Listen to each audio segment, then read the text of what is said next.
Prisons are exactly that human response to not wanting to having to deal with the problem, because that's what you do. You send them off to prison and you don't have to think about it again. It doesn't matter if you're in a VIP cell. It is hell. It is scary. When it comes to death penalty, do you think that current Pakistani law, is it actually consistent to Islamic teachings? There is no contradiction between international human rights law and Quranic law on the death penalty. If you have money, then law treats you differently Yeah, compared of course. to if you don't. And the jails are full of poor people. Zahir Jafar case, at the face of it, a heinous crime was committed and this person deserves to die. Since you're not a proponent of death penalty, how do you see that case? Capturing the public's imagination in the sickest of ways, and it perpetuates the wrong ideas about the criminal justice system. Once you're acquitted, you also get that double jeopardy. With all this police record, you can't get a job easily. It's easy to do the right thing when you stand to lose nothing. Phoolnagar में कोई case था, वहाँ पर वो जो jail है उसकी, वहाँ पर we went there. I remember talking to this guy जिसने he had actually killed his teacher as a kid. Oh wow. And he was in the jail and why? Was the teacher abusing him? Yeah, so he opened fire on him. Yeah. Fair enough. And I mean, I don't believe in anyone dying. But you know, like it's only like once you talk to them, you get to see that they're humans, right? Absolutely. There are circumstances that has put them into Absolutely. doing that thing, I mean, and they also repent their actions. Yeah, and this is a child who is protecting himself. Absolutely. These are all people that the state has failed. Yes. Right? So it's very easy for us to say, okay, put somebody in jail, lock them away. They did something horrible. Yeah. Lock them away. That's not, even when you look at child sexual abusers, when you profile them around the world and here, they were victims of abuse.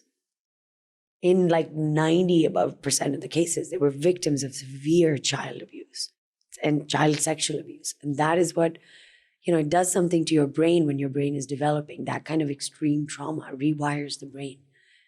And so, if you read up on criminology and stuff, you'll see children who go through that kind of repeated trauma, it's the brain's way of surviving is that it changes. So trauma, like when they say somebody has PTSD, right? It's and when they one of the symptoms of PTSD is you have a flashback. Yeah. And it's not like filmon mein jo hota hai, but you actually believe you're there again, right? It's a very real reaction.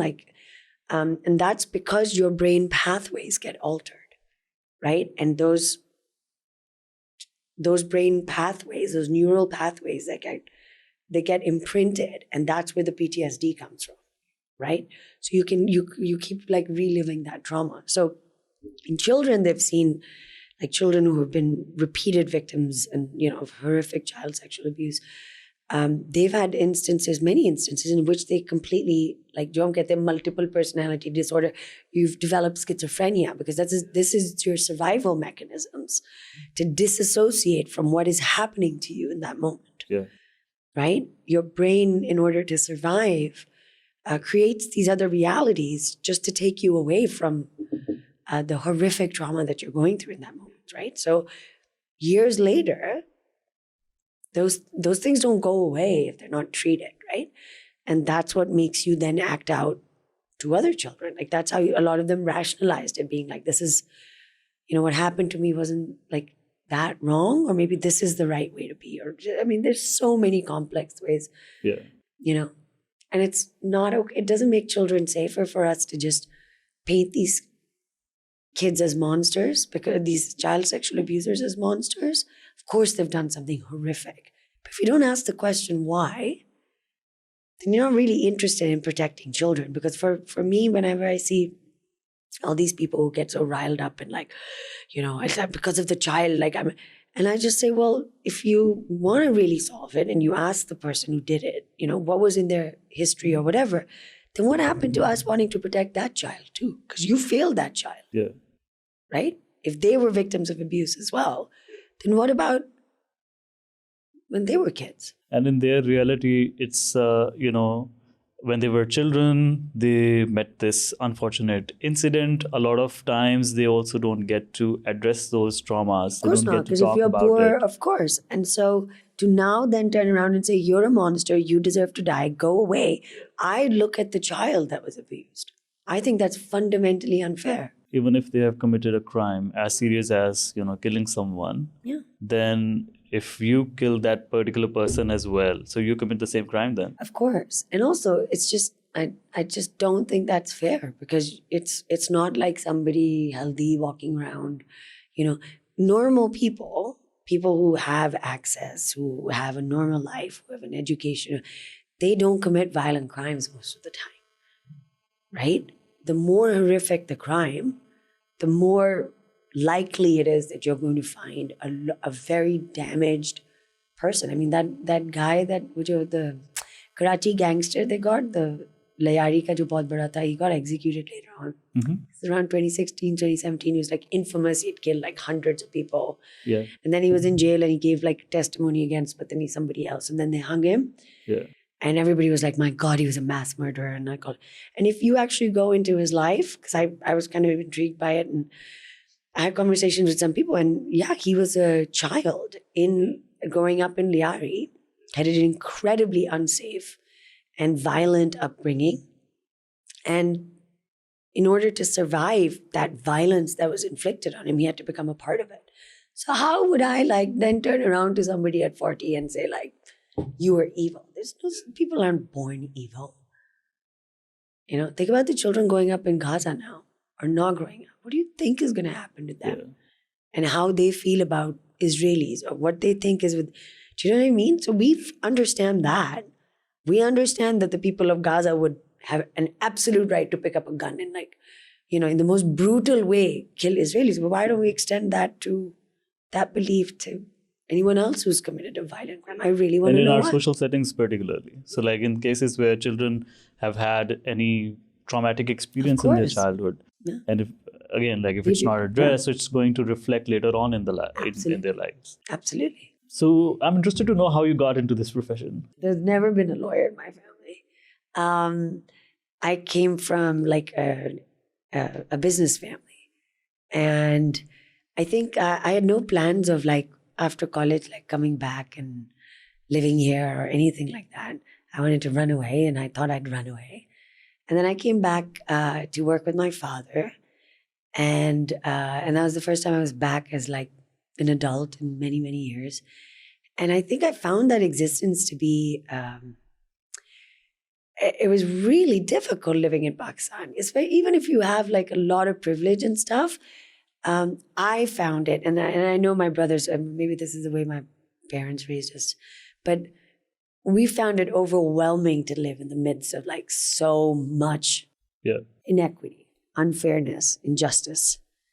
And I think that being privileged, you are benefiting off of that injustice. So I found it very difficult to be able to just go to work and go past all these people, and then I could not make sense of it. And so I think I didn't know what to do about it. And then I was speaking to a really good friend of mine from high school, and he had just finished law school. And we were in 10th grade together. Now this is post-college. And I remember saying to him, I'm so lost. I don't know what to do. And then he said, you would be great at be a lawyer. And I was like, what? Nobody had ever even, I'd never even thought about it. And he said, Sarah, I've known you since you were 15. You would love it, and it would be really good for you. And so that's, I did. I ended up going to law school. And that's how I became a lawyer. I think when I came back to Pakistan after law school and doing my bar, I worked at a criminal firm. Mm-hmm. And in that time, in 2006-07, in Punjab, at least in Lahore, it wasn't very common, not for women, right? There were women that work in the courts. But on the criminal side, it wasn't very common for foreign educated bachas to come and work on the criminal side. And they really gave you a very tough time, because that was the field for local lawyers. So absolutely. And they really kind of were okay, we're going to run you out this. So, when people ask me oh, was it sexist or anything like that? And I was no, I think I was discriminated against on the basis of my class first, rather than my gender. That came later. The gender discrimination came later, right? But in the beginning, it was that. And I'm really happy to see that there's so many Now it's completely changed, right? There's a lot more lawyers from like barristers and others who are in the criminal profession and doing a really good job. But it wasn't that, and there weren't even that many chambers that were teaching trial work. So all the good chambers had appellate work, which was very interesting and you learn a lot. But I really wanted to like be down in the trenches.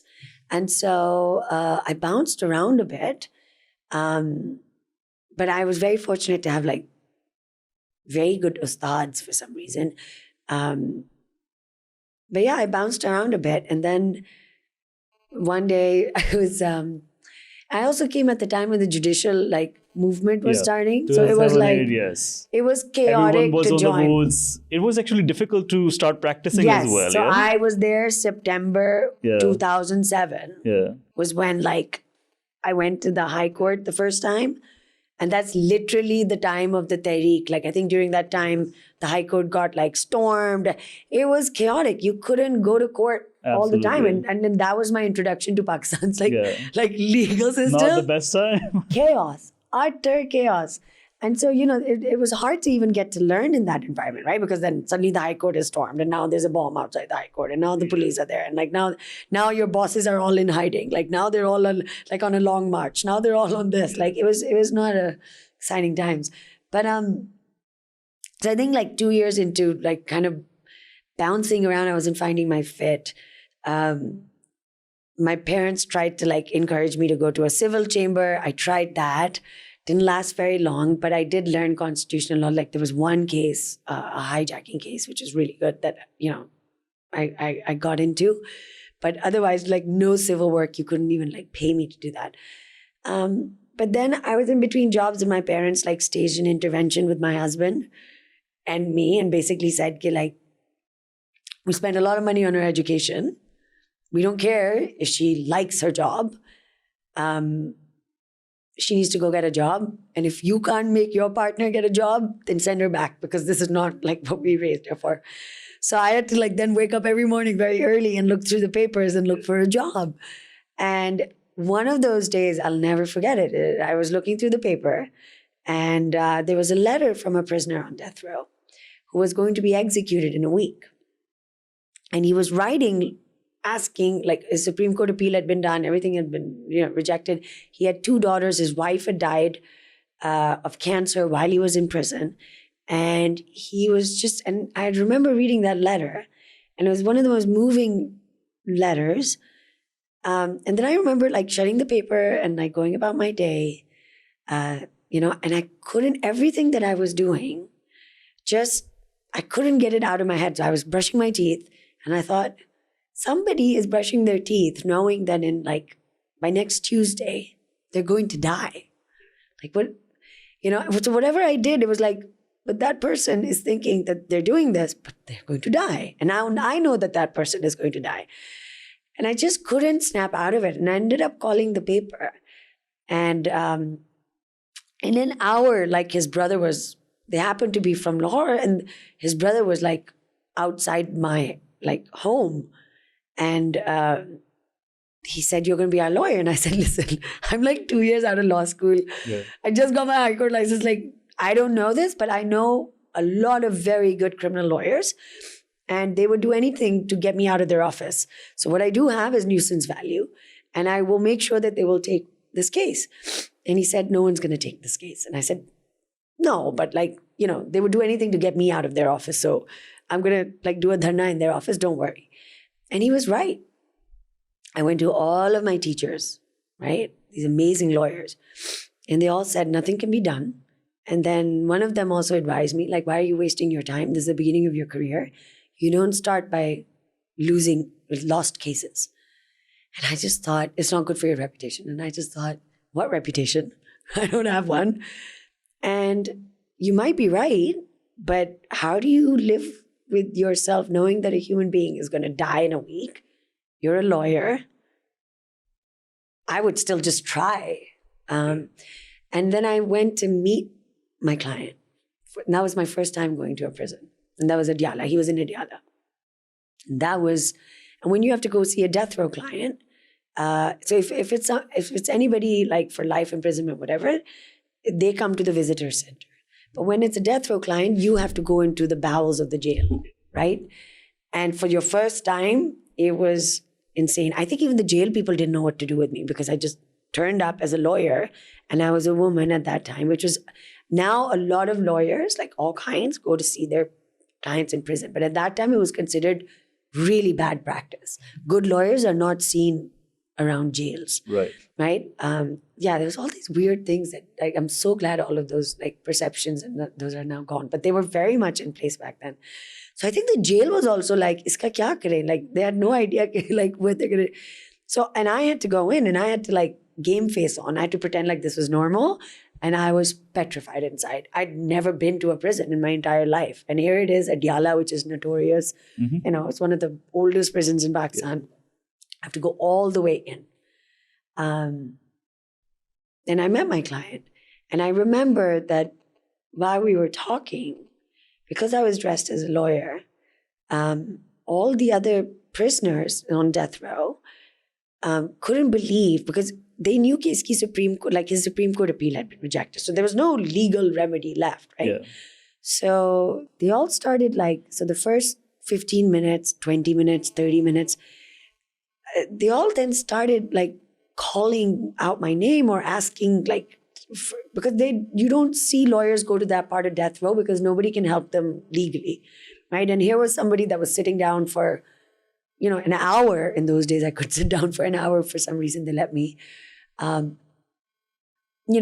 see a client. And it got really overwhelming, and I'll never forget it. I had to say to my client, I'm sorry, I just need to go see the bathroom, because I was getting really overwhelmed because there were just hundreds of people, right? Locked up. Like, I'll never forget. It looks exactly, by the way, death row in Diyala, it looks like, I'm from Lahore, right? So I grew up going to the Lahore Zoo, right? And where the lion is kept in the Lahore Zoo, there's there's an outer cage and an inner cage, right? And that's all I could think of.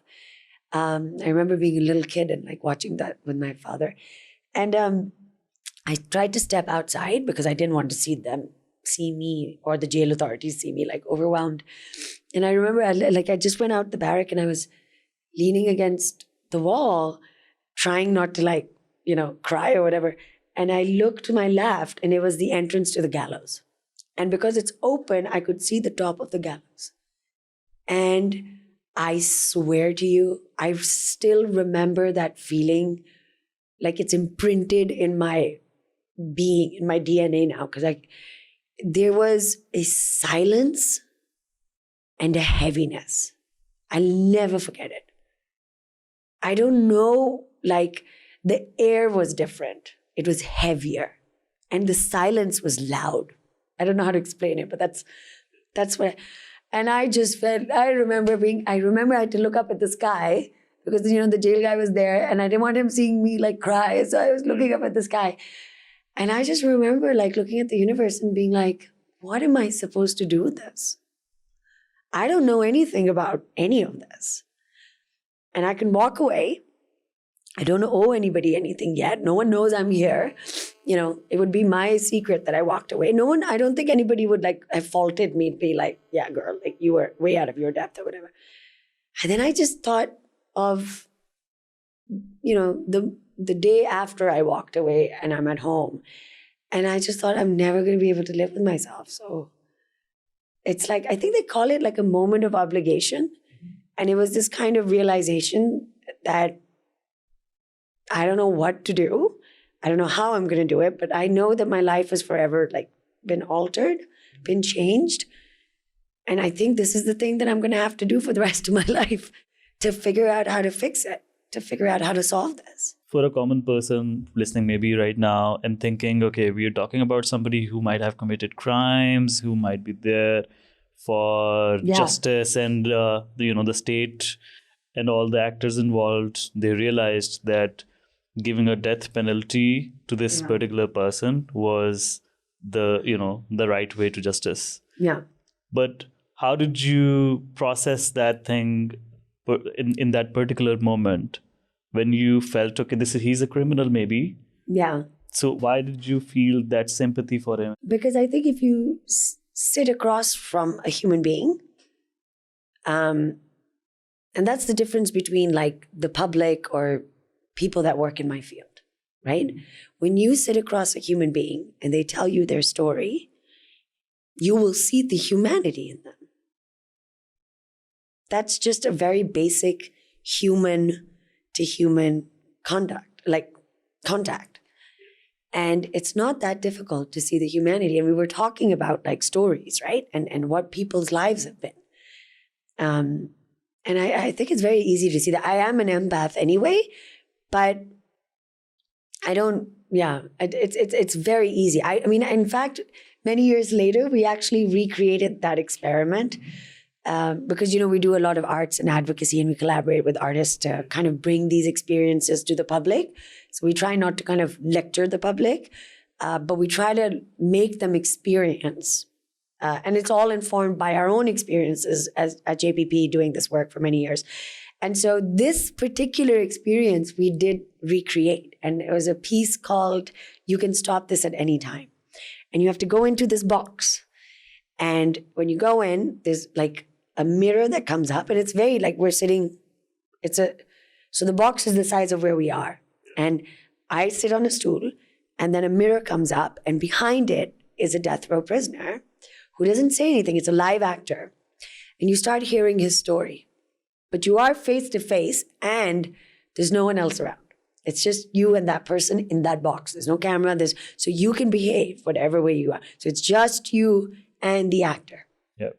Right? And the whole purpose of that piece was, when you sit across from an actual prisoner who, has, and the story and the narrative as it unfolds is talking about his crime and is based on a real case of ours, right? A horrific murder, 3 children murdered, the wife murdered and, a robbery and et cetera, et cetera.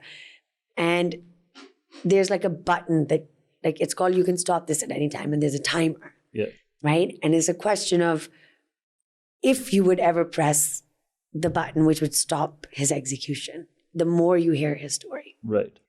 Right? And no one would know. There's no one watching you outside. It's just you and him. Right? And and it's a very powerful piece because it's very easy for us sitting on the outside to hear a story that's been put out to say, that guy's a monster, that person's a monster, they deserve to die, they deserve to die.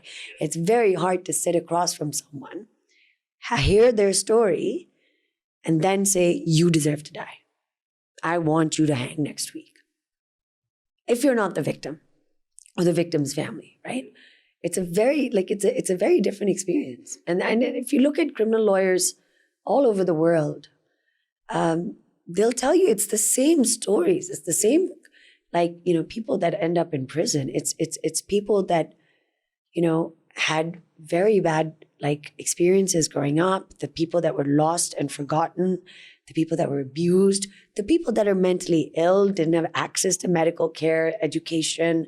We did this piece, this short documentary on this case of a kid who he's an adult, and he was slated to be executed, I think, 2-3 years ago. And he had killed his whole family, including his brothers. And so his younger siblings, up to the age of 4. So there's a family of 5 kids, parents, and, and he had killed them all, poisoned them. So, again, I think a normal person's reaction is oh my God. And for us, it's oh my God, what happened, right? Yeah. What happened to him? Yeah. And as we uncovered the story, same stuff. He was a child laborer. The father was a gambler. Horrific domestic abuse. Had put the mother in the hospital several times. Dirt poor. He was sent to work in a factory as a child laborer. It was like a melting. It was a room where they were melting steel or something. The fumes of which are incredibly toxic. Right? So you have this kid that's struggling anyway. There's never any food to eat, et cetera, et cetera. And it all leads up to this moment where his father, is just beating his mother so much that he can't take it. He goes at it with his father finally. And then he realizes there's no way for him to save his he can't see his brothers and sisters being hungry and, so I don't want to give away like all of the story parts, but it's a beautiful documentary that actually explains to you the story behind when a violent crime happens. Like, then the more violent and the more grotesque, the more like 99, never in my life have I come across a case where there's been like immense violence for no reason. Never. It also reminds me, so I also studied law after business. Oh, very good. My father actually wanted me to become a lawyer. So after I was done with, this MBA, I had some extra time. So I thought I would just study it, but never practice. No, but it's a good degree to do. It's an amazing degree to do. It should be mandatory. I was so surprised once I started to prepare for the exams. I was like, how come I have completed my education? I didn't know these things. Stuff. Yeah, exactly. So reading about, all of this, Pakistan Penal Code, even the Constitution. Yeah, right? Exactly. You get to know what your rights are. Yeah. And it's very empowering, actually. It's very empowering. Even rent laws. Everything, like it's so practical and useful just to even know. Yeah. It's insane that they don't. It's insane, really. I thought like this was supposed to be part of the curriculum from grade 1. It should be, exactly. Here, they should be a subject on law. Exactly. And by the time you complete your education, you should have knowledge about each of these. So like, your contracts about, absolutely. I agree. And I really wonder why like it's not kind of shared. And I also wonder why the law is made so complicated to learn. And I think it's kind of like to keep people, I don't know. What was the most interesting thing was that towards the end, when I was like almost done with my exam and everything, I felt that I started to develop that sense that if I come across any circumstances, to feel in my heart, is that a crime or not? Yeah. What should be the severity of this crime? All of that. And that can only come with, if you've gone through some of these things. And it's so unfortunate that our curriculum does not talk about anything about it. So anyway, but what I realized also is that in a lot of these cases, because my father he's a criminal lawyer as well, I realized that, when the FIR is written, when, the evidence is collected, a lot of times they wrongly involve people into cases. And it's par for it's just so normal here. Yeah. It's so normal that the defense strategy in Pakistan of all the big lawyers and most criminal lawyers, if you ask them how many witnesses in the defense did you ever put up, they'll say 0. You don't have to. So why not? Because the entire notion of criminal defense, and it's effective, it wins cases, is just pulling apart the prosecution's case because they've lied. That's all it is. That's mind-blowing as a defense lawyer, that in criminal trials, they don't put up defense witnesses. They don't need to. Yeah.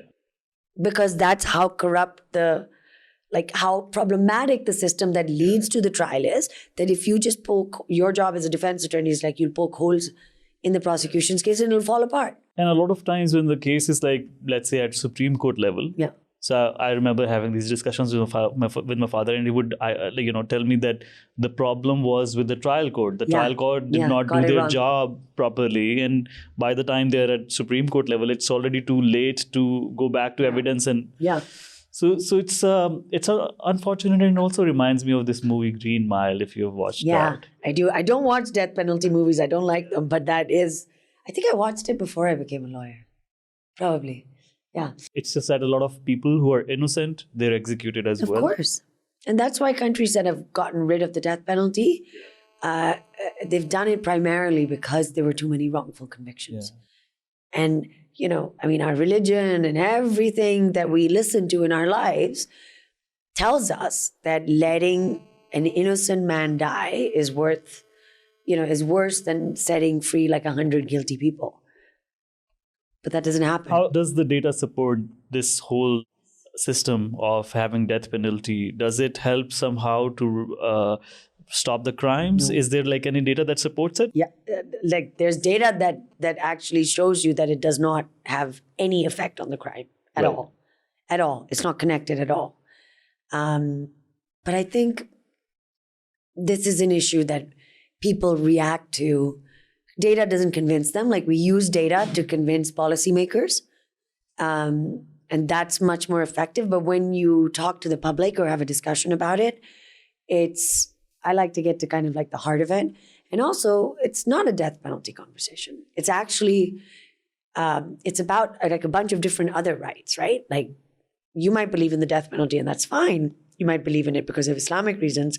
So you can also think about like it's a question about child rights and child protection, right? We were talking about this whole thing about, child sexual abusers and the death penalty for them. But it's actually the reason you want the death penalty for them is not because of the death penalty, but you also want to make children safer, right? So let's talk about what makes children safer, right? Does killing the abuser actually stop child sexual abuse? It doesn't. Does it serve as a deterrent? It doesn't, because the criminology behind, and the psychology behind like child sexual abusers abusing has absolutely nothing to do with, I'm not going to rape that child because, I know I might get the death penalty. That's not how that criminology works at all. So if you want to talk about violence against women or like, gang rapist or something, getting the death penalty, it's not about the death penalty. It's actually about protecting women, right? So let's have that conversation about how do we protect women, right? Let's have that honest conversation. If it's about, mental illness, how does that kind of, you will appreciate this as a criminal lawyer. This other thing that blew my mind is that, how in criminal law, like the first thing you're taught is like action plus intent equals guilt, right? That is the basic formula of it. But were you ever in law school or afterwards taught anything about how the brain works? Absolutely. So as like psychology or, But also how the brain works, right? That's very important because that's where intent comes from. Absolutely. And if you don't know what the frontal lobe is and the kind of decisions that the frontal lobe makes or like all this other stuff, how are you as a lawyer going to even understand or comprehend intent? That seems like if you're going to teach criminal law, you should also be teaching, like at least having some forensic psychologists or other psychologists or just doctors come in. We've done a lot of work on that, even training judges and even superior court judges in seminars. Because how could you possibly know that entire chapter on the procedure code that says, somebody's right to be, like, are they competent enough to stand? How could any of those safeguards apply when you have not the prosecutors, not the lawyers, not the judges, have zero understanding of actually the physiology behind mens rea, right? It's not some obscure legal concept, right? So I don't think it's a death penalty conversation. I think it's a conversation that's it's got many facets, and I think by sometimes we get distracted by arguing about the death penalty. I'm really not interested in that because I don't think that's what the argument is about at all. And what's the present situation in Pakistan? What are the crimes for which death penalty is given so far? So, my goodness. So, we used to have 33 crimes that merited the death penalty. And the ridiculous thing is that we actually only execute for like 3 or 4 in our history. And we've had these 33 crimes. Some of them have never been. So, the government actually 3 years ago, they did start eliminating some crimes. Right. And now I think there's another bill to eliminate a few more. And, there was this thing about there's going to be a public backlash. Not really, because the public also fundamentally cares about us being safe. And if you've had a crime on the books for 75 to 80 years that has never been used, then, this is irrelevant, right? Some of the crimes were left over by colonial times, right? They were created by the Ingres, never really used, like sabotage of the railway. Nobody's ever been like prosecuted for that. There was like we found like one case in which somebody had stolen like a tea set from the train and like that was it. But like, you have the death penalty for perjury. I also remember like, if you have over 1 kg of, drugs, there's a death penalty on that. I forgot exactly. So that's now gone. Oh, Pakistan actually eliminated the death penalty for drug offenses in 2022. Okay. And it was actually widely hailed. We're the second Muslim country to do that after Malaysia. Right. And it was absolutely the right move. But it wasn't something like, people say, oh, this is foreign influence. Not really, because we actually in 2009 or 10, oh, my legal team is going to kill me. I should know this stuff. There was a judgment by Justice Asif Said Khosa from the Lahore High Court bench, which was then later upheld by the Supreme Court, that basically set down sentencing guidelines in drug cases. And that eliminated most people from being sentenced to death or their sentences being upheld for narcotics cases at the Supreme Court level.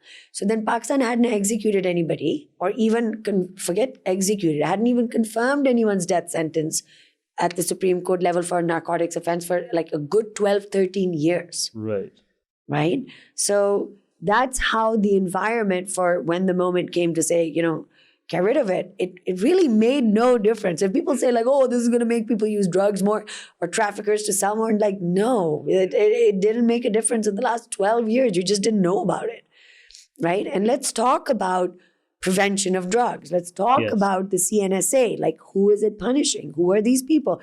I mean, our Narcotic Substances Act has a massive need for an overhaul because there's just so much stuff in it that needs to be revisited. And again, the conversation is not about the death penalty. It's not even really about the war on drugs. It's really about, what are our deepest fears as a society with respect to this issue? And what do we need to do to actually create a situation in which those fears are allayed? How do we make our kids safer? How do we make our, crime less, criminal activity associated with the drug trade, less problematic, like all of those things. Because like if you don't fix the system, rather if you eliminate people, they're going to be replaced by other people. Absolutely. And that's what we've seen, right? That's what we've seen. The war on terror didn't stop terror. It actually bred terror. The war on drugs has never stopped drugs. It's actually bred like the proliferation of, and it's caused so many more, it's caused so much harm. When you look at Latin America and you look at, our countries, it's caused so much harm. And I don't mean harm by like people just shooting up drugs and dying, but yeah, that is a massive part of the harm. But just in terms of the society and the crime and the stuff that it's bred and fed into, the criminal elements. I'm not talking about people that use, and it's caused so much harm because they are not able, it stigmatized them so much that they can't get help. And they can't get treated. It's a health issue. It's not a, on the using side, it's a health issue. It's a public health issue. It's not a, and on the other side, it's a it's a crime issue. There's, so much into it. And we just try to simplify things for ourselves. I think like it's like this wanting to not, and nobody wants to go beyond the surface. And I think that prisons are a symptom of that. Prisons are exactly that human response to not wanting to like having to deal with the problem, because that's what you do. You send them off to prison and you don't have to think about it again. Hasn't worked in any society ever in the history of like, the human experience. It's never worked. Rather, prisons are, they're those breeding grounds for violence, preparing hyper-violent people to be hyper-violent. Because I know that like there's a lot of powerful people that now go to prison. And, they try to say like, oh, yes, it's like, a VIP cell. I don't care if it's a VIP cell. I've gone to most prisons in Pakistan. And I've seen like where all these really like powerful people were kept or had been. I wasn't meeting them, but like, prison is hell. It is hell. It doesn't matter if you're in a VIP cell. It is hell. It is scary. You are not in control of anything. And it's a hyper-violent, you have to be hyper-vigilant. If you just tell somebody like, in COVID, people were losing their minds just being in their homes. Right? Now imagine being in their homes with like thousands of overcrowded people and then a very oppressive force that's, who's also very stressed out, who's meant to take care of you. And meant to keep you, it's just an extremely, and most people, all people that come out of prisons have PTSD. Of course. That's so sad. And so when it comes to death penalty, do you think that current Pakistani law, is it actually consistent to Islamic teachings? No, and I wouldn't mind having Islamic law actually, because that's just what we always say, like either go this way or go that way, because you are actually coming up with a hybrid system that allows you to escape any accountability, right? So Islam makes it virtually impossible to grant the death penalty. So first of all, only 2 crimes are mentioned in the Quran. There's no debate on that. That's just a fact. For both of those, it's murder and fasad fil ars. And for both of them, it's not a mandatory death sentence. So it says you can give death or life. Or life. A mercy is preferred. And then for fasad fil ars, you can also be banished, right? So all these other crimes that we say are mandated by God to have the death penalty, no, that's interpretation. Yeah. Later on. But strictly speaking, the Quran only mentions the death penalty for 2 things, right? And that's actually the international standard, the human rights standard. So the death penalty is not outlawed under international human rights law. It's preferred not to have it. But if for countries that do have the death penalty, there are these standards that have to be met. And one of them is that it can only be for crimes of intentional killings, right? And that matches, it's called the most serious crime standard, that matches the Quranic standard perfectly. So there is no contradiction between international human rights law and Quranic law on the death penalty. And that's a very important point for us to understand, especially in a Muslim country. Yeah. Secondly, if you practically look at the way that the death penalty is kind of laid out in Islam, like I said, they make it impossible. The Quranic standard is tazkiyah al-shuhud, which means that you can be convicted on the basis of like one eyewitness testimony or one witness testimony. But that witness has to go a character test, which is unmatchable. Like you could never have like missed a namaz, never had told a lie. Like, and I tried pulling that in court once in a trial. I was so young. And I think like the folly of youth is just like, but it was interesting. So, the witness was testifying against my client and I said, great, I'd like to hold like a tazkiyah al-shuhud hearing. The judge was like, what are you talking about? And I was like, no, but we're talking about Islamic law, right? And this was a crime that was related to Islam. And I said, I want to do a tazkiyah al-shuhud hearing. And I moved a motion for that. And he's like, what stunt are you pulling? I'm like, I'm not pulling a stunt. If we're going to play Islam, that we are like super Muslim and super Islamic, then let's do it. Let's go full Islam, right? But no one wants to do it.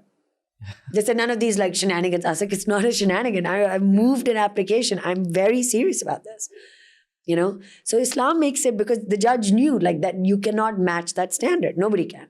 Yeah. But what does that say about what our religion says about the death penalty? And our religion is the only one that allows for mercy to take place even at the last minute. Absolutely. And this other really interesting aspect of my work, of doing this work in Pakistan, is that this concept of mercy, right? People talk about it like blood money, and it's so easy to give. I can tell you in my entire life of working on this, I've never seen anybody forgive, even for money. Maybe I've seen once or twice. It is an incredibly different journey. Now, I'm not discounting what women's rights people and all the other people are saying about their field and how blood money is, abused. But I'm talking about regular guys who are in prison, who are facing the death penalty, and their victims. I've seen it happen because it's an incredibly difficult process. It's a journey. It's not easy for a victim's family to just say, yeah, we'll take the money and that's like good enough, right? And it's a process. And what's really beautiful about our religion is that concept. Because when I've seen it happen, and like I said, like in all my 15, 17 years, maybe twice, not even 1.5 times. Half because one person was executed while we were, so close to it. But it's a process that takes years of engaging with the family of the victim, to get to the point where, they might be willing to, and most people don't. But it is built into it. And the blood money is meant to be restitution, because Islam recognized that when a crime is committed, there is an irreparable loss, not just life, of the family that has suffered that loss. Yeah. And just getting the death penalty or getting punishment is not going to change that experience. So what would constitute justice? And it focuses on restitution. That is what the money is supposed to do. Yeah. right? If you've killed like another man, he might be the breadwinner of that family. So what happens to his children and what happens to his wife, right? Where do they live? Where do they go? How do they function, right? And you now see that happening in other, so now it's called restorative justice. It's a concept now that's being used in other legal systems. And in fact, you see this in the United States where victims have no rights. When the Boston bombing happened, for example, right? So the bomber was being tried for the federal death penalty trial. They had the defense lawyers worked with a bunch of mitigation specialists and victim outreach people because they had hundreds of people that were victims of the Boston bombers' crimes, and they didn't have a voice. And it was, working with those communities of what, the state was only interested in punishing, but the families of the victims were saying, this is your own thing. This doesn't have to do with us. Why aren't you listening to what we need? What would justice look like for us? It doesn't help their grief, like you said. Even if some of them wanted the guy to die, and that's fine. But the point is, this focus is, again, the same thing we talked about. Like, people just want something behind a wall, right? Yeah. This hyper focus on, like, this is how we're going to solve the problem. Like, they shot you, I'm going to shoot them. Like, the state does that, right? But it ignores the experience of the families that have actually lived through this, are living through this. And many families, even in, like, I quote the United States a lot because that's a first world country that has the death penalty and loves it, right? But many of the families and the victims' families would talk about this very lengthy legal procedure that might last 15 years, 20 years, and then it's over. What happens now? Right? So you're caught up in this fight. You suffered like a horrific loss, right? Irreparable loss. And now you're in like a 20-year legal battle, 25 years. And then what? They report this feeling of like overwhelming emptiness and stuff because they don't know what to do with it. So that's, our religion actually thought about what restitution would have looked like. Although, I still, I just get into this rabbit hole of thinking that what then equality of humans mean, because if you have money, then law treats you differently compared to if you don't, right? Yeah, of course. If you don't have bail money, you have to stay for longer, right? Yeah, and, of course. Yeah. And the jails are full of poor people. One of my favorite things to say, my gripes coming out of law school and then also in the career that I chose, was like, why do they paint Lady Justice to be blind? First of all, why is she a woman? Because there's not enough women who are justices anyway. So why do you dress her up as a woman? Really pisses me off. And then the second part is, why is she blind? I don't need her to be blind. I need them to look at who's before them. Yeah. This whole like farcical concept of justice being blind, that's not what equity and fairness is. Yeah. It's about understanding and seeing the human being that's before you. Yeah. And what, like, all up until the point of, committing that crime or being in your courtroom, who was he? And what were the, there's that experiment, you see this on social media where they say, they have all these kids lined up on one line, and then they'll say, all right, all of you have completed like the 5th grade, step up. Yeah. Then they'll say, everybody that's gone to college, step up, right? Everybody and they keep kind of layering privilege with just very basic stuff that's a basic human right. So nothing like, not like, how rich were you or something, just very basic assumptions that we make about society. Yeah. And also like just what we all deserve. And in the end, there's only like 4 or 5 people. They did the same thing in prisons. There's a beautiful documentary that came out where they did this with prisoners, and they said, how many of you have completed like the 5th grade? Very few. And then it said, how many of you have been victims of like, X violence or something? And that was I highly encourage people to watch it because it was the reverse of that, but showing like the kind of trauma, like our prisons are full of how much trauma, like how many of you had a parent die very early? How many of you suffered violent abuse? How many of you, and that was just, it was the reverse of that. And what you saw is our prisons are full of that. And it just becomes easier to understand the whole death penalty thing if you, like you mentioned, if you go deeper down, understanding them as persons, understanding their circumstances, they grew up in, and the circumstances where they committed that crime. And like, when it comes to severity of punishment, then, it just doesn't feel that they deserve to die. Of course not. No one deserves to die. How do you see the role of mental illness into such crimes? And I want to particularly talk about Zahir Jafar case, because that is also something that, all of us can relate to. At the face of it, when you hear or read the facts, it feels like, a heinous crime was committed and this person deserves to die. But since you're not a proponent of death penalty, how do you see that case? So, I mean, it's a very interesting case on a couple of different levels. It's interesting because, we represent poor people who never had a chance, right? So poor people who have mental illness, and again, death row is full, and any death row in the world is full of that, right? Of people that have, and I don't mean people that have, in the movies, mental illness. I mean people genuinely that have intellectual disability, that have schizophrenia, that have severe mental illnesses. But if you're poor, they never get diagnosed. Yeah. Right? And a lot of times, your first contact with any mental health system is actually in prison. Right? Because the prisoners and the guards in that cramped space can very much tell ki ye banda theek nahi. There's something wrong with them. Yeah. Right? And then the jail psychologist or, the visiting psychologist from the jail. So for my clients, that's usually where our kind of mental health records of our clients' mental health history really begin after they've committed the crime. And that's the only records we have, because and then when we go and we do the investigation all the time, we'll find out, we'll talk to their family members and they'll say, yes, when he was a child, he used to do this. Or, I had a client where the wife said, no, he was fine. He's a great father. And then we spoke to his eldest son was walking me outside, and I said, I saw your face when your mom was saying that, your mother was saying that. Do you agree with her? And he said, no, yes, he was a great father, but I remember sometimes he used to forget he was our father. And so basically then he revealed this incredibly violent, one time he said sometimes he would forget who he was. And so then, my client was severely schizophrenic. And I said, describe, poor people didn't even have they don't even have the vocabulary to understand or to articulate what that was. And so when his father was, schizophrenia has late onset and it gets worse as you get older.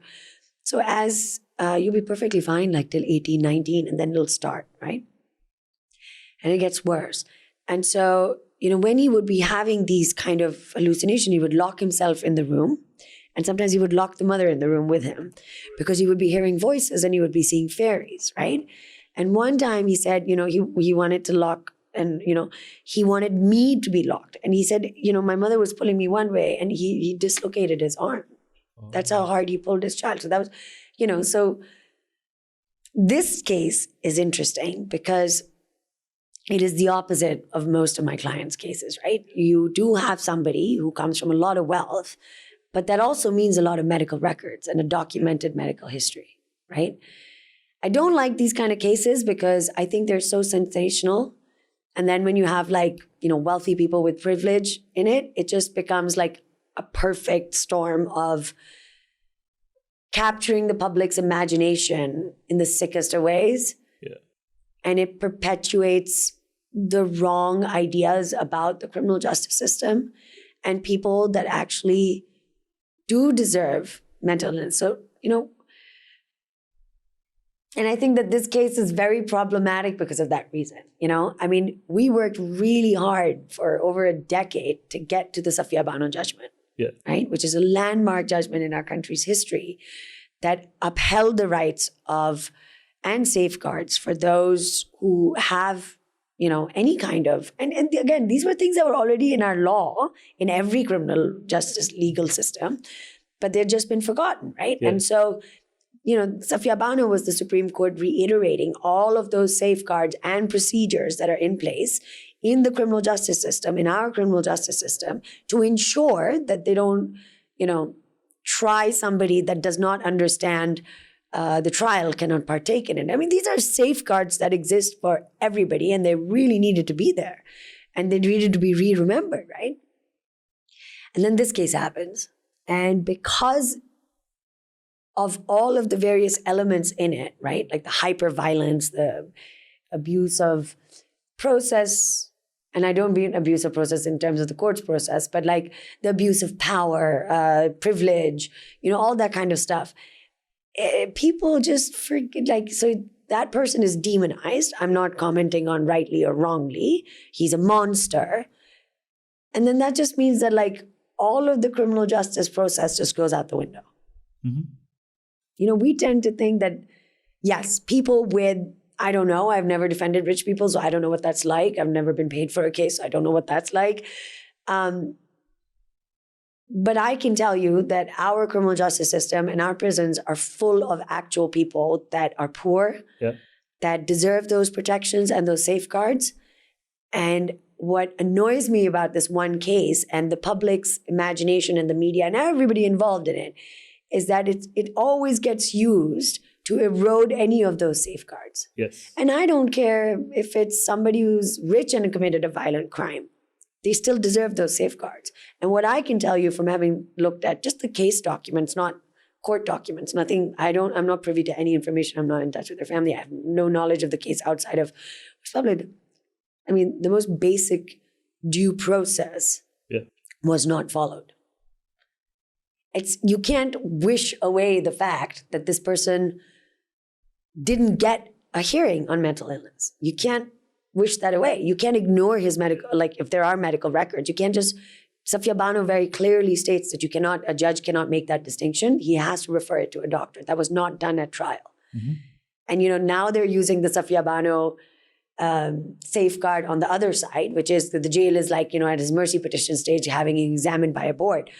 You can't skip that over in the trial. That's a mistrial. It has to go back. You can't, Safia Bano very clearly talks about if the plea of mental illness is raised, it's a full inquiry that takes place, which means you have the expert, and the judge cannot decide that. If there's prima facie evidence, and, Safia Bano talks about what prima facie evidence even constitutes, which is basically like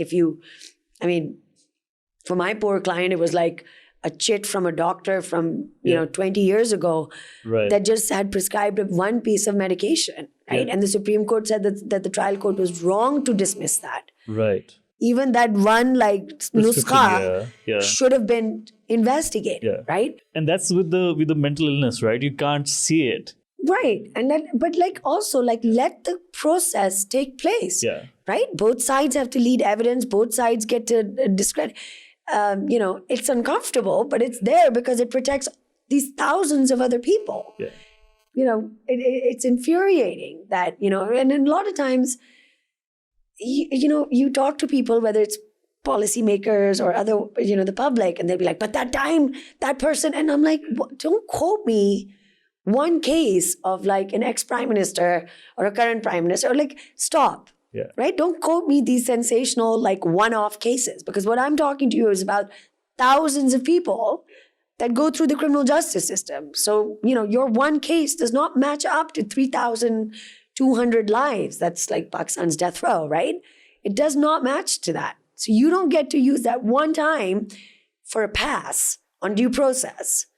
So I will fight zealously for even this guy's due process rights. Yeah. Because you eroded in this case, even though it's so uncomfortable, right?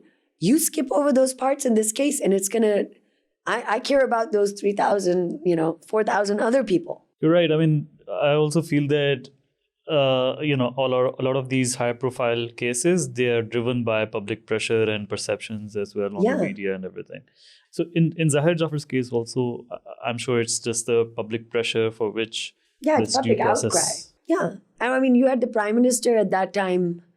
I remember reading in the paper, the prime minister at that time made a statement saying, swift justice or something. And I just remember thinking, how is a trial court judge supposed to stay, think about it. Like, judges are human beings, right? I also hate this concept of judges being like this ashraful makhlukat, sitting on these clouds above. No, they're human beings with their biases. They live in the same society. They have children, they have wives, who live in the same society as us. And that's, I think any lawyer who treats judges as they sit above is going to lose all their cases, But think about what that reality looks like for that trial court judge. Yeah. Right? The prime minister of the country has said like what he wants as an outcome or what he thinks. The public is out to get you. Like, well, there's an outcry. Maybe you have daughters at home and you feel really triggered by something like this, right? So it kind of creates that perfect atmosphere. Again, like, I don't want to comment on like this particular, like, whatever the particularities are. I'm just making, I really, what frustrates me is that it's the public is not technical. It's their right to be outraged, right? They feel unsafe. They should. As a woman, I can tell you, I was talking to some of my colleagues even yesterday, and they said they're from Islamabad, and they said, and this is a colleague of mine that works at the JPP, and she's, against the death penalty. And she said, it hit really close to home because that happened 2 streets away from me. Yeah. Right? She's like, it had a different impact, right? It wasn't some like, this was Islamabad and this was like in the middle of, so as a woman, she said, we were terrified. We all felt unsafe, right? But so it's okay for the public to feel that. I would never fault the public for that. But I fault everyone else in power for that. Because we have to have a longer term, as technical experts, as people who are part of the criminal justice system, we are not the public in this case. We have to be the ones to defend that. And we have to have more of a spine. In the United States, I'll give you an example. The United States criminal justice system is one of the worst in the world. The prisons are one of the worst in the world. I do not think they should be used as an example. But there's a very interesting thing that they do. Whenever they have a high-profile case, like Ted Kaczynski, the Unabomber, the Oklahoma bomber, the Boston bomber, the most high-profile cases where there is a lot of public sentiment. Do you know what they actually do? The state pays, not just for a state counsel.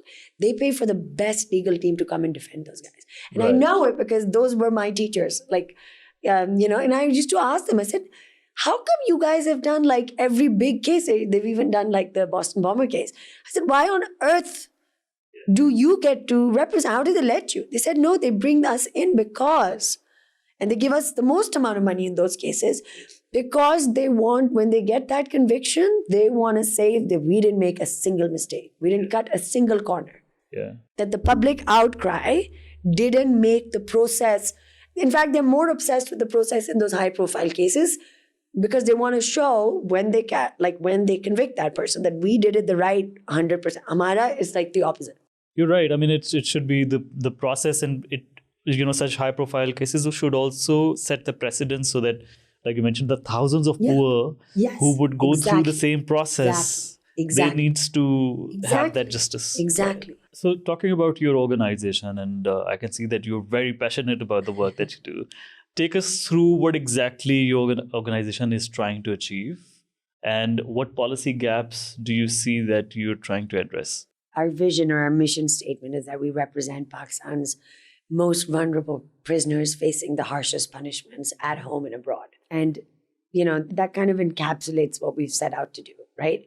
We look at the most vulnerable prisoners, Pakistanis, and that includes like those who are mentally ill, those who have been victims of torture, those who are women or juveniles facing extreme punishments. And that could mean like life or death. And that includes Pakistanis imprisoned overseas, right? Because they're also one of the most vulnerable. They're in a foreign legal system, sometimes facing the death penalty, and really harsh punishments. And, you're at a fundamental disadvantage when you are a foreign national in a legal system, right? You have less access, you have less ability to bring evidence in your defense, you have less interaction with the court, you might not know the language, et cetera, et cetera. So they count within the area of the people that we set out to help. And we do that so we're not a legal aid firm, right? We don't deal in numbers. Yeah. We are a strategic litigation firm. So we bring test cases before the superior courts, like Safiya Bano, to kind of push the law forward. There's a lot of losing involved in that. So I still think back to where we started, where, they said you don't start your career with losing cases. And it just occurred to me that I think I built my career on losing cases.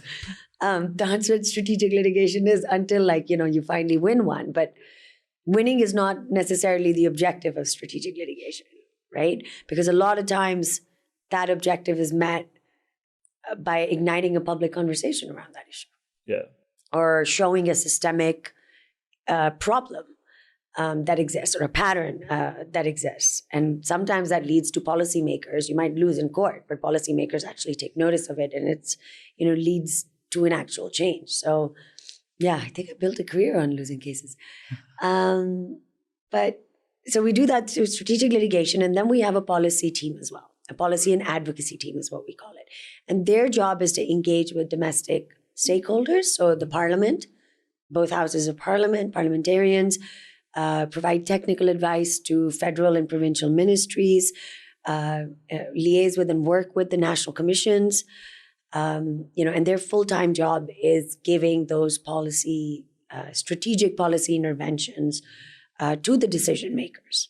Right.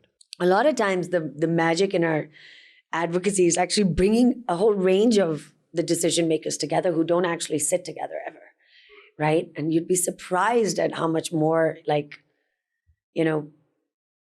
how much more results you can get and impact you can make when you just step out of just recently I was having this conversation with somebody quite senior who was doing something quite big. And, they were asking for my advice on how to, to structure this thing. I can't say more about it because I don't want to actually reveal that person. And I said that. I said, don't say this adara on this step, this adara on this step, this adara on this step. I said, no, you have to put, that's the problem. And this is why, criminal justice reform hasn't happened, or prison reform hasn't happened, because we keep thinking about it there's police, there's judiciary, there's, prisons, and then there's this. And it's no, you need to put the police on a panel with the judiciary, on that panel with this. That's the chain you need. Right. And you need to frame it differently. Yeah. It's not an issue of policing, right? You have to change the framing of it so that the conversation, I just don't understand why we keep doing the same thing again and again and expecting different results. So I think one of the key, actually, it's not that person's fault. I think I didn't do a good enough job of convincing them. But one of the key methodologies in how our advocacy team works and delivers impact is this ability to construct a framing that is perhaps different than how that problem has been approached before, and then also bringing those cross-sectoral people together. Right? And then we have a communications team, and one of our most recent teams is the data team, right? So I think 3-4 years ago, we, especially during COVID, we used a lot of data to put out to the public, not just to the policymakers, but also to analyze the data and to put it to policymakers. I know all of the big UN orgs and stuff, they're all sitting on a bunch of data, but frankly, what use is your data if it's just your data? And the parliamentarians don't really know about it, and you're not using it in a strategic way, either putting it out in the public or, maybe you're dealing with the Interior Ministry or something in your prison. But so we put out, for example, our first, the Pakistan Prisons report, right? And it's going to be an annual report. And we do that with the National Academy for Prison Administration, with the National Commission for Human Rights, right? Bringing different stakeholders together to encourage policy making, but also a public conversation that centers around data. And how do you talk about that data beyond how many women are in prison, how many this and this, right? How do you talk about the trends, and how do you... So therefore, our data team is just as important. And our communications team. So our communications team is not just focused on keeping that conversation alive, in the traditional media. But my favorite part of our communications team is when we collaborate with artists and bring those experiences to the public. So our public outreach is very much kind of focused at providing these deep experiences, right? And collaborating with artists from abroad and here to design those experiences, because that really changes hearts and minds. I don't know if you watched another one of our mad ideas with the artists was this thing that Sarmat Kusar did, the 24-hour live thing. Yeah. Right? And that was based on the story of one of our clients. Right. Right? And that was, again, from this sick mind of this frustration that the team and I had, which was, the state loves to say that, yes, or the public also says, yes, we can, it's the same as if somebody, killing somebody, the state taking the life, is the same as the murderer, taking the life of the victim. And it's not. Yeah. Because when the state wants to execute, it is an incredibly complicated and brutal machinery. The victim didn't know that they were going to die in most cases. So we said, because nobody gets to witness an execution, so they don't know, right?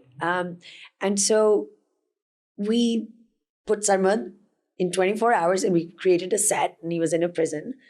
And, no cuts, no breaks. We couldn't afford to be on TV, so we had to use YouTube, and we used kind of like a Big Brother concept. And it was a countdown to one of our clients who passed away. Actually, the client that was the client who wrote that letter. It was the story of his. Right. So the same person who had approached you for that case. Yeah, it was how he got executed eventually. Right. We saved him for 9 years, and then we lost him, and it was his story. And this is what I say, no one likes to hear lawyers talk, and we are very boring people, and we have to understand and accept that and be aware of that. I think at that time we'd been we must have been 12 years old or whatever. So it was a decade of making these arguments. And that one piece, as it counted the next, as the 24 hours, as we went into hour 15, 16, there was a national conversation about this, right? And then there's this really powerful scene. And by the way, there was a very loose script, because you can't script 24 hours. So it's a genius of Sarmad, and it's the Olympics of acting, really, is what I like to call it. But, when his father and his family comes, and it's actually played by his father, Irfan Kusert, and when they're saying goodbye, if you see Twitter at that point, there was a national meltdown. And people were writing my mother said, this is torture. What he did was really wrong, but this goes beyond, because you got to see what it's like saying goodbye to your child, knowing that there is nothing you can do to stop it. Yeah.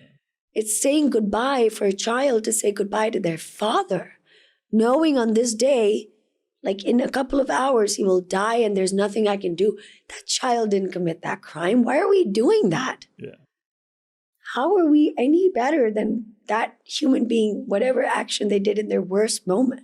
This is bad. This is sick, right? But you can't, like I said, a decade of making that argument, getting nowhere, and then you put Sarmad's brilliance and this, and people live through that experience, and it has a profound impact. And I think it's also to bring about any behavioral change, or to make people aware of such sensitive issues. Stories are best way to communicate that. Yeah. Yes, data can support it, but at the same time, I feel sometimes we just show the numbers. These many people executed, these many people in the jails. Yeah. But it's just the individuals. Yeah. When you go down to their stories and get to understand their pain points. And the experience. People remember experiences, and they remember stories. So, that's always the goal of our communications team and our public outreach. I'm obsessed with AI these days. So this is a kind of a question I'm asking everybody. Yes. No, go for it. And when you were explaining that lady with blindfolds, and I was thinking that, okay, maybe the message there is that it's impartial, there's no discrimination, all of that. But so I was reading this book of Malcolm Gladwell, Talking to Strangers, and he mentioned about this algorithm where they had put all the facts of the cases, and the results were that the AI was able to make better decisions than the judges, right? Because in what sense? In sense that judges can have those biases. If, for example, but AI has biases. AI has biases, but in this particular algorithm that they developed in this book that he has quoted about, I want to just challenge you on just that, because we know that there's implicit bias, and now we know, human beings and all the systems that we've created, there is implicit bias. So you're referring to the training data, the data that they... so AI also has bias, right? Because it's being data that's being fed to them. Yeah. But this particular... And also the code. Yeah, the code, the code as well. Yeah. But I'm just to talk about this particular experiment where they found that, the algorithms were making lesser of mistakes than the judges, right? So that makes me wonder But in define future. mistake, like in a criminal case, what would be the mistake? So the argument was more like, if, for example, if I'm a judge and I see that the criminal resembles to my son or daughter, I may develop, that soft corner. That's not a bad thing. Isn't that human? That is. Is it we talked about wanting the criminal justice system to be fair and just, and that's just being more humane. But I'm just thinking, like, if somebody does not resemble to somebody I love, right? I may react differently. I'm sure. Yeah. But I would take a human being making those decisions over. Don't get me wrong. I love AI. Mm-hmm. I mean, it's changed the way that an organization like us, which punches above its weight, we have young, very hardworking people, and not enough resources. It's changed the way and our ability to function and how much work we can do and churn out. Right? It's like giving us superpowers. So I'm a big believer in AI that way. Yeah. But I just think that, expecting it to take over some of the key aspects of what it is to be human, I'll take that chance. I'll take the chance of the judge being biased. I come up against most of them against my clients. But I'd still like to play with a human judge than a non-human. But how do you see the trends going? And since you're also maybe in civil cases, like contractual cases, banking cases, et cetera, or maybe in civil justice systems where we have a common law system, right? But in civil justice systems where it's a lot more like looking at the code or the procedure code, or they have a long list of codes of so maybe there. But I think the beauty of the common law system is the evolving experience. And a lot of times the greatest strategic litigation successes or breakthroughs that we've had, like Safia Bano, were based on very big mistakes that were made by the judiciary. And that would take that away. So what you're saying is that it's since law is never static as well, it's an evolving process, right? If we put everything on the algorithms, so we do need to make those mistakes and so that we can learn and evolve. Interesting. But do you think some of this could be somehow, replace some of the things that we currently do? Everything is going to be replaced. But I'd like to argue for, if you ask anybody at the office, they'll be like, oh my God, she's obsessed with AI, right? I am, because it lets you do more work, more efficiently, faster. Absolutely. And it frees us from the tyranny of underpaid, overworked. It kind of at least helps a little bit in that sense. But I want to always argue for, those other parts that, human beings and the human experience, it is fallible. That's the beauty of the human experience, right? So I don't want us to, and I think the criminal justice system is a place where it sees and presents people that have faltered and failed, sometimes in spectacular ways, and it asks us to exercise our humanity. Yeah. And even when we don't, it's still, we have to go through an exercise, right? So even that is us rejecting our humanity is also kind of an outcome of maybe that exercise. So I don't want to lose that process. That makes a lot of sense, actually. And I'm just thinking about it, if we have everything pre-decided, then we lose that humanity element. Absolutely. Human beings, a lot of people say that oh my God, you must see, for example, people, they're pro-death penalty. They really you see the worst kind of judgmental people. And yeah, that's true. I come up against those all the time. But honestly, I have seen so many profound moments of humanity and grace as well. Not in the places that you would think, right? But I have. That I'm not cynical about our future at all that way. As long as I keep seeing that, and I see that all the time. I see little acts of kindness or humanity towards, in a system that is incredibly unfair and designed to be like to discriminate against the poor. And I'm not just meaning the Pakistani criminal justice. I mean all criminal justice systems around the world, right? No matter how much they try, like, that was what the outcome has been. So, yeah, but I still see so much humanity in that, and I think there's a beauty in that, and that gives me like I'm not an optimist, like. But my optimism is based on what I have experienced and what I keep seeing. And in your career so far, do you think that things are improving overall as a society in this particular area where you're working? Yeah. Since 2007? But there's always setbacks, right? Like and also Pakistan. I mean, come on. Like, so, we are saying at the office is like embrace the chaos. But it's still exhausting how much chaos there can be, right? And lack of certainty. But I think that things go up and down, but as a human rights activist that works in this area, that's the activism part. Like, it's our job to keep engaging to push it in the right direction. Yeah. So I don't want to comment on is it getting better, is it getting worse, because that's kind of immaterial to our purpose. Our job is to make sure it goes in the right direction and to keep pushing. And sometimes it'll be easier and sometimes it won't. But that's what we set out to do. So yeah, and that's part of the challenge as well. Yeah, it's part of the thrill also. Sometimes it's exhausting, but other times, But I think like if you pick up something which is really difficult to work on, it is also most fulfilling in some sense. Yeah, I mean, this is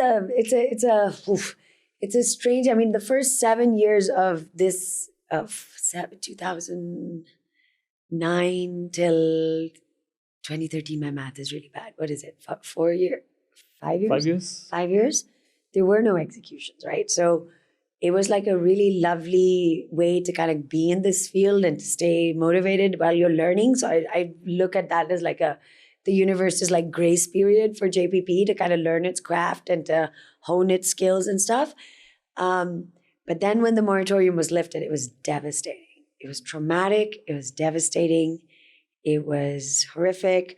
But like I said, it was those profound, that's when I started seeing these profound moments of, like, I've witnessed miracles and I don't know how else to describe it, but like grace. So in the midst of like possibly like the most like cruel outcomes that I've experienced in this field, I also saw like this, this other level that I just never experienced before. Just it's fulfilling. But I'm just thinking from your point of view as well. So this particular case that you mentioned about the first one, where this person was on death row, and you just mentioned that you were able to keep him there for another 9 years, right? So, just this realization that as a result of this particular intervention or effort, you were able to save someone's life, someone who lived for another 9 years. I'm sure that must be very... But he died. But so he died. I don't view it, but he died. But he would have died anyway, right? That's also... Not good enough. Yeah. No, what I was going to say, like when not that case, because that was devastating and nothing will bring him back. And nothing short of that is okay. But other cases in which, we were able to stop the executions and some of them have come out, right? Like this guy Iqbal, like who came within 3 hours of being executed, and that's how we came to know of the case. Like we were able to get him a stay, and then 4 or 5 years later, like his sentence was commuted by the Supreme Court. There's a whole other area of law that's now been created with the second review and third review that we've managed to do by just losing that many times. That after 10 years of losing, suddenly we started winning. But that's because 10 years of pushing the system, and then, it started reacting in a good way, right? Yeah. But like it's those moments, like when they've said goodbye to their families, right? The akhri mulaqat, the last meeting, and the clock is ticking, and then you manage to get a stay, and being able to tell their families at like 2 a.m. or whatever that they didn't die, that's amazing. Yeah. That's amazing. That's amazing. But I would never wish on anyone else, like when your client dies. That's horrible. It's terrible. But then, then somebody lives. And then you remember why you did this. And all of those, in your experience, those who were acquitted, did you also see their progression in life? Are they doing good? Yeah, I mean, like everyone, I always say this, and my dream, and I have to do more of this. Like there's so many good people at JPP that can do this, and we just need to spend more time on it. But like everyone, we get money to get them out of prison or to represent them, etc. But then, once they're out, like no one wants to, like, so one of the first cases we did was the Bagram case where we had Pakistanis who were in US detention at the height of the war on terror in Afghanistan, and we were litigating to get them back home. And it was actually one of the most successful pieces of litigation. It actually was the largest ever repatriation from US custody of a single nationality. Like there were 42 of them that came home, right? And the case was written about and everything and blah, blah, blah. They came out and they were traumatized. They had nothing left, right? And they were just sent back to their families and they couldn't hold jobs. They had too much like damage from the detention. Like 4 of them like died within the next 4 years and they were in their 20s, right? Others, like we would like as an office, like no one wanted to give us money to actually let us help them. No one cared about them anymore after that. And like us as a team, like we would like donate like our salary and stuff, try to get together, get them a rickshaw so that they could earn a living. I mean, decades of that kind of detention, it wrecks you. Yeah. If you spend 22 years on death row, which is what Iqbal went through, my God, like, how do you get over that? Right? And where is the support that they require to get back on their feet, to like get the mental health like help that they need, right? To put their life back together.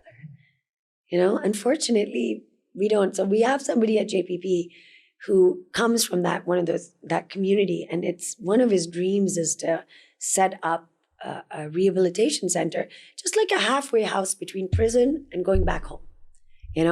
Help you get a job, help you be around each other, help you experience joy, like, just even be around other ex-prisoners and be like away from your families, just be able to talk about what you went through, have music or just something to get over that trauma and to start functioning again. That as a prisoner, once you're acquitted, you also get that double jeopardy. One, you spend that much time in the jail, and then society does not accept you. I mean, with all this police record, you can't get a job easily. Yeah.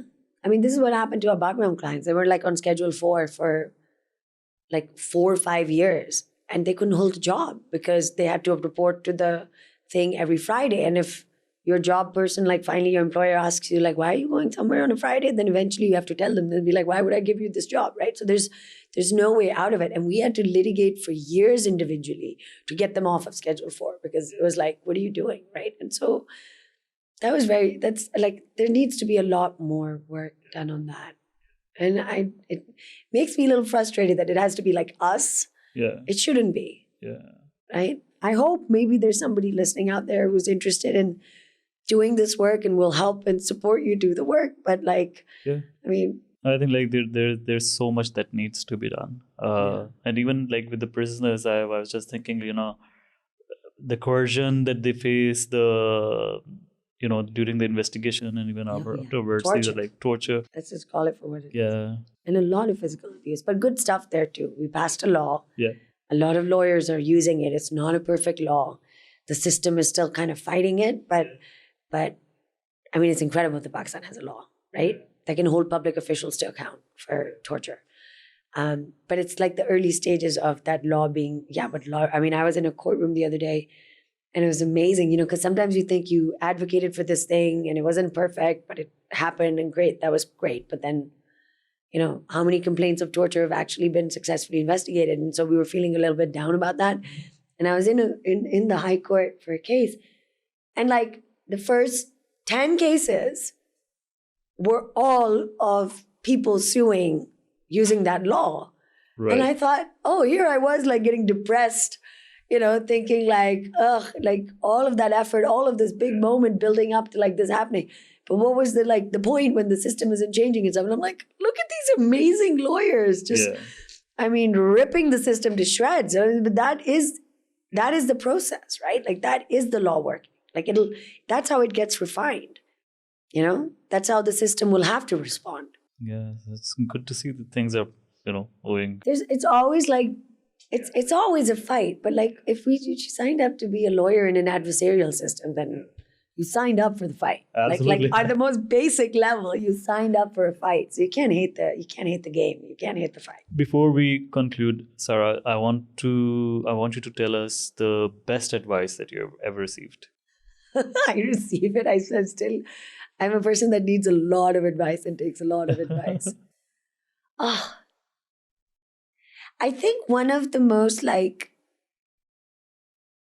the one that I maybe, okay, like there's so much, I have so many good mentors and they really give like really good advice and I still rely on their advice. I don't think but I think one of the ones that I keep coming back to is something that my mother taught us growing up, very black and white.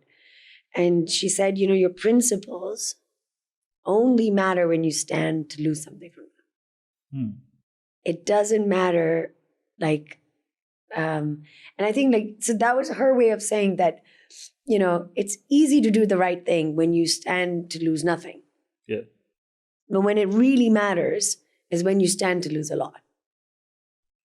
Right? Do you stand by your principles? Of course, the answer is that's what you need to do. So you have to hold your ground despite the adversities or whatever. You have to do what you think is absolutely right, and you have to do it with integrity. You have to do what you think is the right thing to do, and to stay true to that. And I, as an organization, I'm very proud to say that I think that's one of the things that we are the proudest at. I mean, there's many things that I'm very proud of JPP for, and the many people that have worked there in the last 15 years. And, my favorite part of my job is actually the people that I work with, right? Yeah. And we are very close, and have been, and that's the culture. But I think the other thing I'm really proud of is that, a lot of them, and these are the next generation of Pakistani lawyers and activists and policy people and stuff.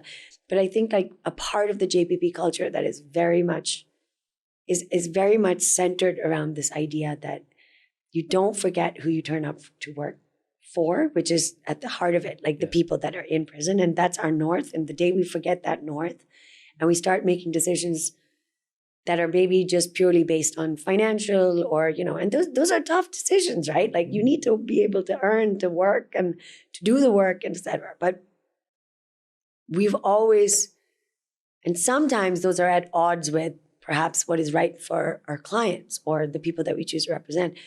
But we've always stood by the people, even at a cost to us as an organization. We've always stood by our clients. And whatever we do with integrity. Yeah. That is the cornerstone of, and I think that's such an underappreciated or underrated quality in Pakistan. And it's a very hard thing to do, right? But there's no question about that. Integrity to our clients and integrity to each other, and integrity to the courts. And we don't lie, we don't misrepresent, we don't cheat, we don't step over each other to get ahead, we don't step over other organizations to get ahead. All of that stuff, that matters. The process matters. And that's also, makes you who you are. Yeah, long after the fame, fortune, or all of the good stuff goes away, I think that's is the legacy that you would want to leave behind. Yes, absolutely. I think that's the key. And any particular book that changed the way you think? Oh God. Or you recommend us to read? Oh man, the worst part is that I haven't read a book since law school, and I was a voracious reader before, and not since law school, because I feel like I'm it's I think since work, because my work is always reading and editing, and so reading to me has become incredibly if I have time to read a book, I should be doing my work, and I always have a bunch of work piled up. Yeah, I'm trying to think, so I can't, because now I'm this unpar jahil person that hasn't read a book in 10 years. But I will tell you that I have the benefit, and I'm lucky enough to have some really extraordinary people, wise people in my life. Mm-hmm. And I think a lot of the advice that I get from them is something I wish I could tell. I mean, you should have them on the show instead of me. I'm not particularly wise or anything like that. But I have to get back to you on the book thing. I really need to think through it because So maybe Constitution of Pakistan. Read the whole Constitution. I didn't study law here. I literally it's so funny because I haven't even read the whole penal code. Like, it doesn't apply. Our practice is so specific. Yeah. Right? It's like we know the stuff that we know better than anybody. Right? But I haven't read the entire Constitution. Why would I? Like, I've read the parts that are applicable to us. Yeah. Right? And I've read parts that people skip over. I mean, our entire overseas Pak prisoners' work is based on, even the Bagram case was based on Article 4. Yeah. So I'll do that test. It's the due process article, right? Due process clause in our Constitution. It says that Pakistanis have a right to be treated in accordance with the law, right? But you know what the last 4 words that most lawyers skip over because I think they have studied the Constitution here, so you forget. It's called wherever they may be. Right. That means our due process rights as Pakistanis travel with us. Right. And that is unique to Pakistan. That's what we used. So our government has a constitutional obligation to protect our due process rights wherever we are. So if I'm a Pakistani in Saudi Arabia, facing trial, and my due process rights are being violated, it is a constitutional obligation on my government to take that matter up. They can't get me out of the crime, but they have a constitutional duty to raise that with the Saudi authorities that my rights are being violated. My due process rights are being violated. Yeah. Wow. That's very special. Yeah. It's very powerful. I'm not sure how much this is practiced, but I hope that you're also working on that. That's a lot of our overseas work is trying to convince and compel our governments to do that. Sarah, thank you so much for your time. It was lovely talking to you. And you have to say that. That's just the polite thing to say. But thank you. This is really nice. Thank you. Thanks.